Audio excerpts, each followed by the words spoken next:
5,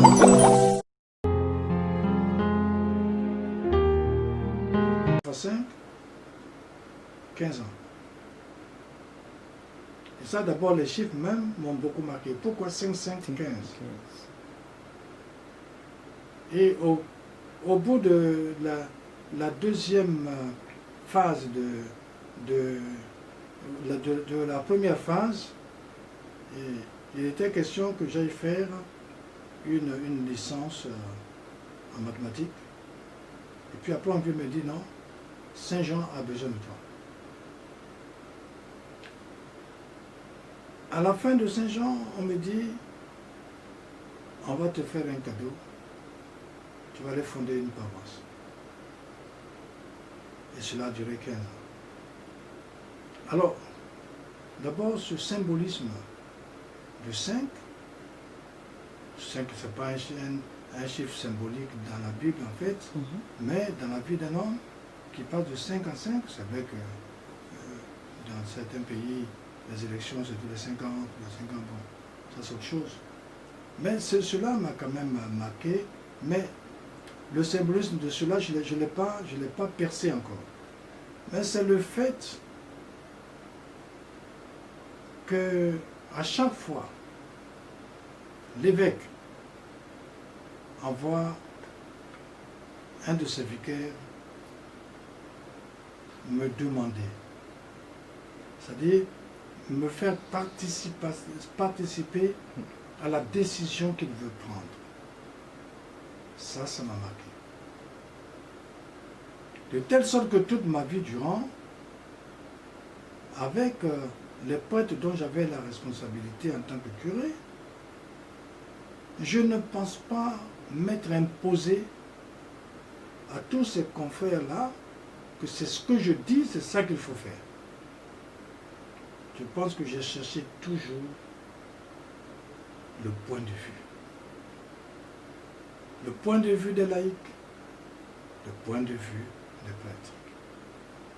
Ça, c'était pour moi une très grande leçon de cette humilité, de cette manière d'être chef, de cette manière de conduire les choses, que d'associer les autres à la prise de décision pour qu'ils en fassent comme quelque chose qui vient d'eux-mêmes. Et alors la réalisation est beaucoup plus aisée. Et ça a conduit ma vie dans ce domaine-là, dans mes relations avec les prêtres et avec les laïcs avec qui j'ai eu à travailler pendant les 15 ans que j'ai fait la Sainte Famille. Et je pense que certains sont là qui peuvent témoigner. Si une seule fois je me suis imposé comme un gendarme, comme un dictateur, je ne pense pas. Voilà. Donc voilà un peu. Et puis bon, on a fait les 15 ans, ça encore c'est toute une histoire, puisque c'est toute une vie, toute ma vie sacerdotale, c'est vraiment à donner de son plein dans la fondation de cette nouvelle paroisse que vous connaissez, qui est la Sainte Famille, la Riviera, avec tous les démembrements que nous avons voulu, avec le peuple de Dieu que nous avons voulu, et qui a pris forme maintenant. Aujourd'hui, vous avez paroisse du Bon Pasteur, paroisse de Notre-Dame de la Tendresse, Notre-Dame de l'Incarnation, Notre-Dame de l'Espérance, et j'en passe. Et j'en passe. Si on veut bien voir les entités paroissiales ou quasi paroissiales, on en compte au moins une quinzaine dans ce lopin de terre qui a été confié. Et c'est là que j'ai passé les plus beaux moments de la vie, avec des hauts et des bas, bien sûr. Ça c'est un homme qui dit qu'il n'a pas de hauts, il n'a pas de bas, c'est un menteur. Voilà. Vous l'avez dit à l'entame, on vous a appelé, Monseigneur vous a appelé, il a dit on va vous faire un cadeau, vous allez être curé fondateur. Finalement, est-ce que c'était un cadeau? Mais pour le prêtre, un prêtre, la grande aspiration d'un prêtre, c'est de devenir un pasteur d'âme. Tout prêtre doit aspirer à cela.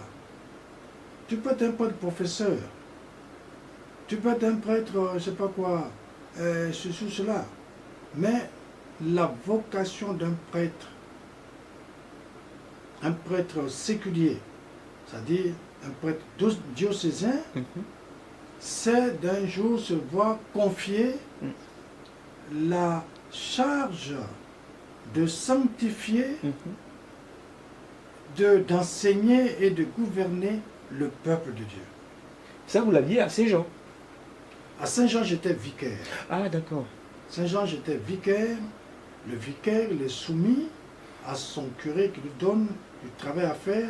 Le vicaire, c'est celui à qui on dit, bon, toi, tu vas t'occuper, par exemple, de la catéchèse. Ou tu vas t'occuper de la liturgie. Ou tu vas t'occuper de telle chose. C'est le curé qui dispense certaines de ses charges à ses vicaires. Et le vicaire, il agit selon son charisme. Le vicaire ne peut pas venir s'imposer à son curé et dire, moi dans la paroisse, voici ce que je veux faire. Non, c'est le curé qui conçoit la pastorale, bien sûr avec ses vicaires, et qui aménage le tout, toujours avec ses vicaires, le point de vue des uns et des autres, et c'est lui qui prend la dernière décision en orientant de telle sorte que chacun se sente à l'aise. Si un curé voit bien que ce vicaire, ce prêtre qu'on lui a amené, ne peut pas voir quelqu'un souffrir, ou bien ne peut pas voir quelqu'un mourir, et qui va lui demander, tu es aumônier de l'hôpital du coin, mais il va le traumatiser. Ça, c'est lui faire du mal. Si le curé se rend compte que ce vicaire attire beaucoup les enfants, il aime les enfants tout, il va lui confier la pastorale des enfants, plutôt que de lui confier la pastorale des adultes. Avec les adultes, il ne réussit pas. Avec les enfants, il réussit. Alors pourquoi lui vouloir du mal en s'imposant, parce que je suis curé, alors moi c'est ce que je veux que tu vas faire. Non. C'est le curé est responsable de tout devant l'évêque, et c'est lui avec les vicaires qui réfléchissent. Et il voit les orientations de chacun et il oriente chacun dans tel ou tel ministère. Mais ça c'est quelque chose de très beau quand on sait écouter les autres et quand on associe les autres à sa responsabilité de curé. Donc, non seulement le curé gère les prêtres qu'on lui donne avec qui il va travailler, il est responsable de leur santé, de leur vie spirituelle, de leur vie de sainteté et de leur vie pastorale. Responsable de tout ça, il est aussi responsable de tous les chrétiens et responsable même de tous les non-chrétiens qui habitent sur son territoire. Et alors un prêtre qui arrive à ce stade-là, qui on confie une telle charge, c'est la charge la plus haute qu'on puisse confier à un prêtre. C'est la charge la plus haute et la plus belle. Alors quand on vous dit un cadeau, ça veut dire que dans ce secteur, il n'y a pas encore de structure qui soit vraiment une paroisse, et c'est toi qui vas aller rassembler pour pouvoir faire de tout ce monde-là une famille ecclésiale. Ça, c'est un cadeau. Un cadeau quand on sait que ce territoire canonique regorge d'intellectuels, c'est pas un territoire canonique où il y a peut-être peu d'intellectuels, mais des intellectuels, chacun avec son intelligence, sa formation, qui vient et qui ne se laisse pas faire parce qu'il dira je suis intellectuel. Oui, mais justement, mais le prêtre qui arrive, il entend l'autre dit je suis intellectuel, d'accord, mais alors comment être l'intellectuel peut rencontrer Jésus-Christ? Ouais. Il s'agit de cela. Comment un intellectuel, comment un scientifique, comment une femme, une ménagère, comment peut, en ce qu'il est, dans son être propre, se sentir un fils de Dieu et ami de Dieu. Le curé est là pour que chacun, dans dans sa singularité personnelle, puisse découvrir le visage de Dieu et être ce qu'il est et devenir en quelque sorte comme une bonne nouvelle de Dieu en se mettant au service.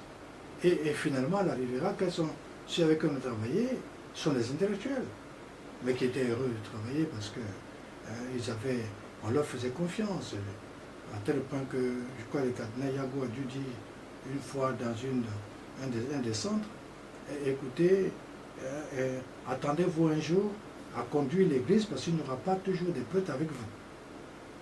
Ça veut dire quoi? Ça veut dire voici des intellectuels à qui déjà l'évêque donne la possibilité de conduire une communauté parce que les prêtres, il est seul, c'est pas toujours qu'il sera là, il faut que le laïc fasse le travail.